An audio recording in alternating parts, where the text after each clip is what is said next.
X-Play. Toilet humor goes mainstream in Neighbors from Hell. We play with controllers and get up and dance. It's Tiger Woods PGA Tour 2004. Shake it, baby. It's game time.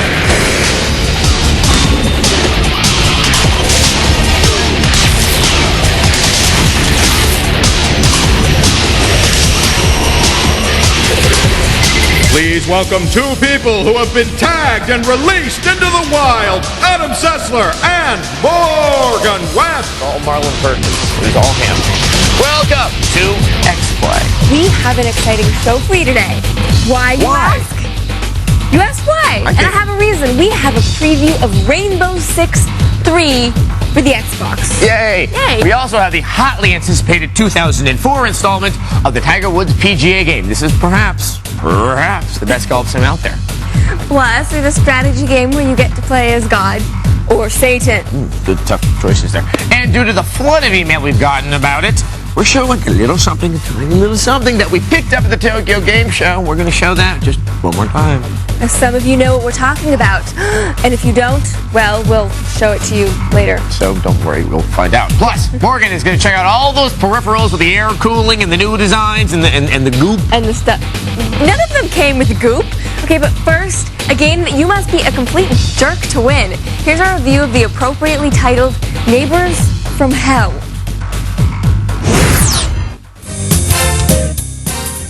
Neighbors from Hell is a mean-spirited puzzle game that is bizarrely presented in the format of a situation comedy.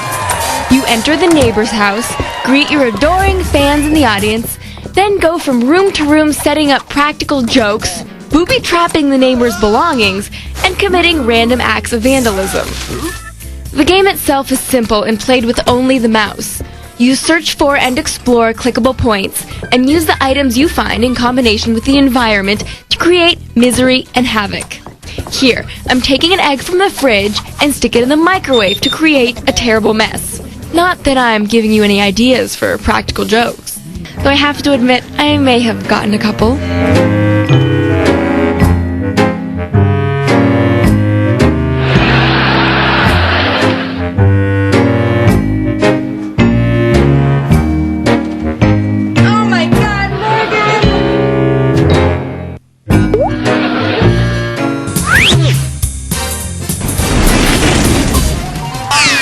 Maybe it's funnier in the game. You need to set these tricks up while your neighbor is not in the room. If he catches you, he'll, not surprisingly, beat the living crap out of you. You can't really blame him. You kinda deserve it. The challenge lies in finding the best order for your pranks, because your ratings go up if he runs into several tricks in a row. Since you know putting laxative in his beer is gonna send him bolting for the crapper, why not take the opportunity to get his toilet nice and clogged? Despite the hilarity of replacing someone's candy with toxic bath beads, there are some problems with the game. The neighbor's routine can be overly predictable, and there's often only one right way to solve the levels. And the game is short. If it lasts you more than half a day, you're in luck. Since you're under pressure to constantly lay the next trick and get out of the room, you'll rarely have a chance to see the satisfying results of your labors. Isn't this the whole point of the game? You can set the camera to scroll to the action each time your neighbor falls into a trap, but when you're timing your actions to the second, there's often no time to revel in his misery. Neighbors from Hell definitely has some challenging puzzle-solving action. But its galling brevity combined with the inability to actually watch the results of your tricks make it a one-shot deal at best with little replay value, except perhaps in real life. We give Neighbors from Hell a tricksy 2 out of 5. I actually enjoyed Neighbors from Hell. Really? Well, it's really short. It's really short, but it's kind of fun, and I didn't find it so mean-spirited because it's cartoon people. I did feel kind of bad for the neighbor. He just seemed like some poor, nice, old, lonely man. You're breaking into his house and destroying everything he holds dear. Well, he's It's a little alone, weird. so he must have done something wrong. Oh, that's right. Of course, How do you Morgan explain must have that? liked the game because you routinely hit me, torture me, hurt me, wound me on television. So, of Shut course, up. this is it. Hey, Okay, speaking of hell, our next game is called Heaven and Hell. that is the worst transition ever. Don't make me hit you again. Okay, so it's a strategy game where you play a good or evil god. Kind of like Populous or Black and White or even Pikmin. Only those games are much better. Here's our review of Heaven and Hell. I'm a god. I'm a god. You tiny dudes are dead. I float weightlessly above you, angry, disdainful of all your pathetic acts. Beware my wrath, worthless refuse of my making. Driving Jesuits. What happened? Am I supposed to feel all-powerful over this ant farm? Heaven and Hell, Live and Let Die, has very little to do with anything in its title. It should be called Tiny Clunky Light-Colored Dudes Commingling with Little Clunky Tabasco-Colored Guys. As the Celestial CEO, you'll appoint an ambassador of your vision to roam around a mind-numbingly boring game space bringing religion to the masses. Yes, sir. Which, as history tells us, leads to nothing but trouble. In the gamer's case, this will only lead to tedium.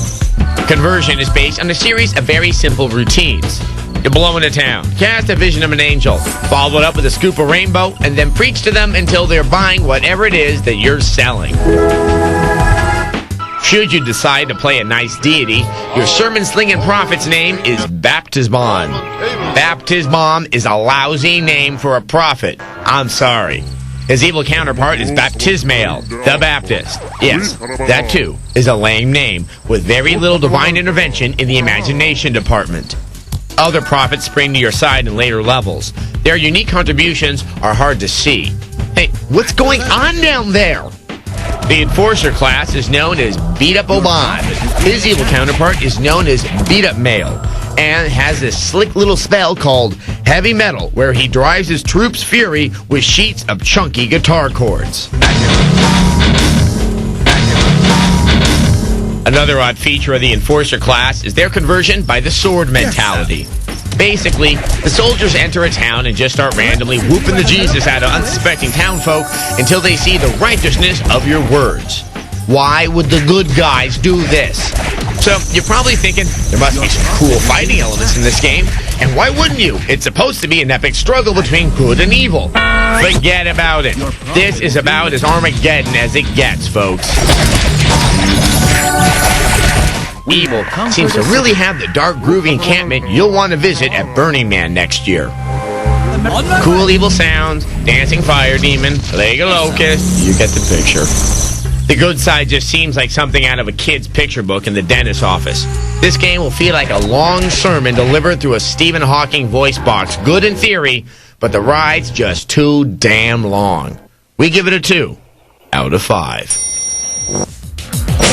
Okay, so it's mostly hell. Oh, yeah. Yeah, save your money, strategy fans. If you want a decent game with sort of the god concept going on, try Black and White. And if you're a console who wants to play a strategy game with an easy interface, try Pikmin. You get to order all those cute little aliens around those plants. They're like, ooh. Oh, you're a cute little alien, aren't you? You're just like Mork. Nanu, nanu. Coming up, golfers shake their groove bang. In Tiger Woods 2004.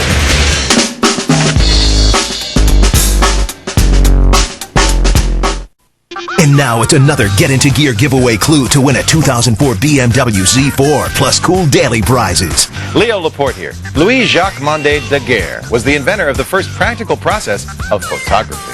That's the clue. Now log on to techtv.com/getintogear and take the Get Into Gear quiz. And keep watching Tech TV weeknights anytime between 7 p.m. and 1 a.m. Eastern till October 31st for more clues and more chances to win. It's Tech TV's Get Into Gear giveaway, brought to you by RCA. Here they are, Miss America, Adam Sessler and Morgan Webb. Yeah, we're like the Voltron Lions. You know, we come together to form one beauty queen. Like Master Blaster! We're the Manitou. Okay, we're nerds. We're back. And we have a golf sim. Yes, it's Tiger Woods PGA Tour 2004. That's this year, and it's from EA Sports. Ah! Look at that. He's looking at me. Too intently. It's like he's gonna come and mess up my hotel room. Okay. The 2001 installment of this series became the first golf game to use the analog stick to control the swing of your club. Andy. Genre defining. Yes, it was. But this 2004 game, it has Cedric the Entertainer in it, which is kind of like an analog swing, except it has nothing to do with it at all. Oh, God. Here's our review of Tiger Woods PGA Tour 2004. Tiger Woods PGA Tour 2004 is not your granddaddy's golf game. Sure, it has some of the frustrations related to real-life golf there. But this golf game is all about attitude, style, and such a wide assortment of addictive features. You will want to kiss Mario and his Toadstool Tour goodbye. Nice shot. To be fair, Tiger Woods PGA Tour 2004 is not radically different from 2002's version. Both include many of the same modes and feature a near identical swing system, which involves quickly flicking the analog stick back and forth to simulate the natural stroke of a real club. PGA Tour 2004 differs from previous installments in the sheer number of options offered to you. Chief among the additions is the ability to create your own golfer with one of the best character editing tools ever released. This is even more fun than the actual golf portion of the game. It's sort of like Barbie Golf Edition. I didn't even know there were this many hairstyles. Shall we go with the loose ponytail? Oh yes, that's the look of a pro golfer. We can also adjust the distance between the eyes, the shape of the brows, the size of noses, jaw length, and even the gap between the teeth. Players can also customize different animations for swinging the club or celebrating. The character models look great too, and while their faces may have had one too many Botox injections, they'll pump fists, wave their clubs, break dance, and perform other silky smooth moves that inject some much needed personality into what is traditionally a stuffy sport. 1, 2, leave me outside. From the moment DMX's Party Up plays in the background, you'll be partying up on the fairway. The action is fast. The commentary is ripe with dry humor. You'd probably say that flat out sucked. And the desire to personalize your character is too good to pass up. Though the game hasn't changed that dramatically, Tiger Woods PGA Tour 2004 marks the first significant upgrade to the series since it moved to an analog-based swing system. With a staggering amount of courses and ways to play, this game won't need to switch drivers to get more distance. We give it a 4 out of 5. On the hole for a nice birdie there. He's so dreamy. Huh? Okay, this is a great golf game, but okay, if you want something a little less sim-like and a little less serious, try Mario Golf, Toadstool Tour, or Hot Shots Golf 3. Yeah, once again, this game is proving that you just can't go too wrong with an EA Sports title unless it's Triple Play Baseball 2001. I'm never going to give up on that. All right, now we'll be back with that special footage we promised you at the top of the show. You feel the magic? Up next, Morgan deals with her control issues. Win a BMW Z4. Tech TV's Get Into Gear giveaway. It's on now. Soylent Green is Adam Setzler and Morgan Webb. Okay. Welcome back. You know what pisses me off? Whoa, yeah, what? Okay, well, sometimes the announcer. But it really pisses me off when people try and sell you just crap. This is a rather strong position to take at the start of the block. Are we talking about like novelty dog crap? You know, poop in the hand? No, I'm talking about like the crap that you don't need or the stuff that doesn't work right. Like all those third-party controllers. They're almost all lame and they never work right. And they always try and convince you that, oh, they're better than the controllers from the company that you got for free already. But meanwhile, you spent like $25 on just plastic crap. You got anger. I know. I'm cheap, basically. But I had anger and I took care of my problem. Watch this.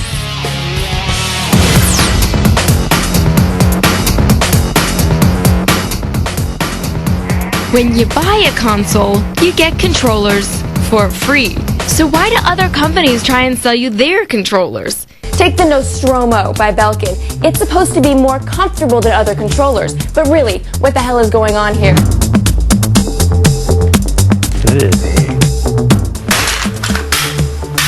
Do you get really excited when you're playing a game? Yeah, can't sit still, can you? Another reason to get a third-party controller is to cut the cord and go wireless. This is the Predator wireless controller for the PS2. The R and L buttons are in a weird position, and it's big for a PlayStation controller. And no one ever takes connection loss as the reason you're getting your ass beat at Soul Calibur. Dude, you suck! It's the controller. Are you sure? Are you sure it's not that you just suck? Xianghua wins. I said no mercy. Can we shoot this? Yes, we can.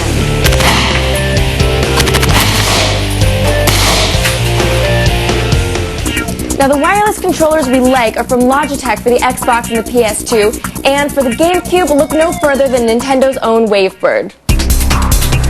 It gets pretty stressful, doesn't it? You're being super sneaky in Splinter Cell, your nerves are shot, and your palms are so sweaty they're dripping into your shoes. So you think, hey, I'm gonna get an air-conditioned controller. So you go and you pick up Nyko's Airflow for your Xbox. And your hands do seem to be cooler, but it feels cheaply made, and the buttons aren't as responsive, and no one ever believes it's the controller. Hey, you remember that time I said you suck? Yeah. Well, you still suck. Yeah, you're better off just getting a rag and wiping yourself off.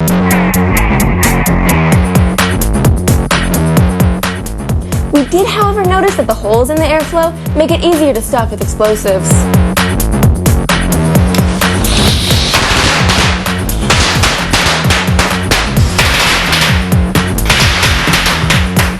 So the controllers aren't so good for playing games, but they are good for stress release.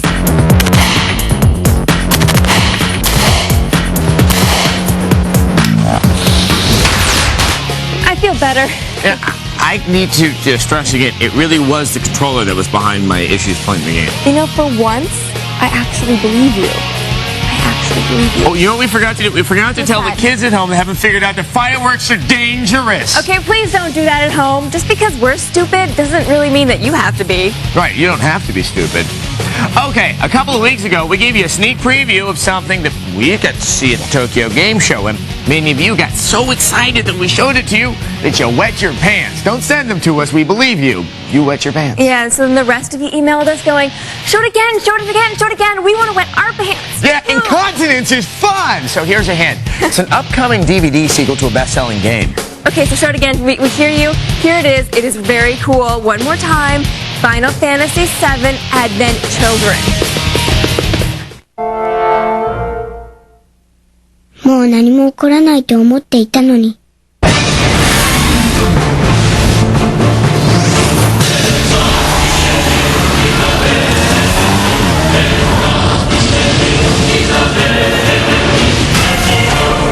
俺は許されたいんだと思う。俺は許されたい。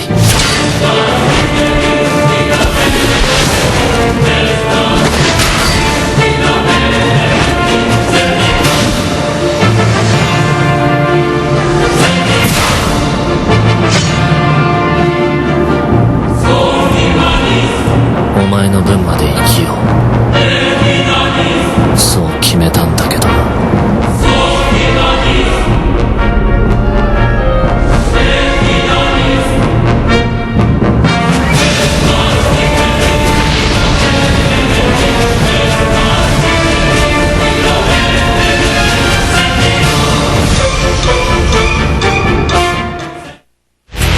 It looks like just as amazing the second time. It's really beautiful.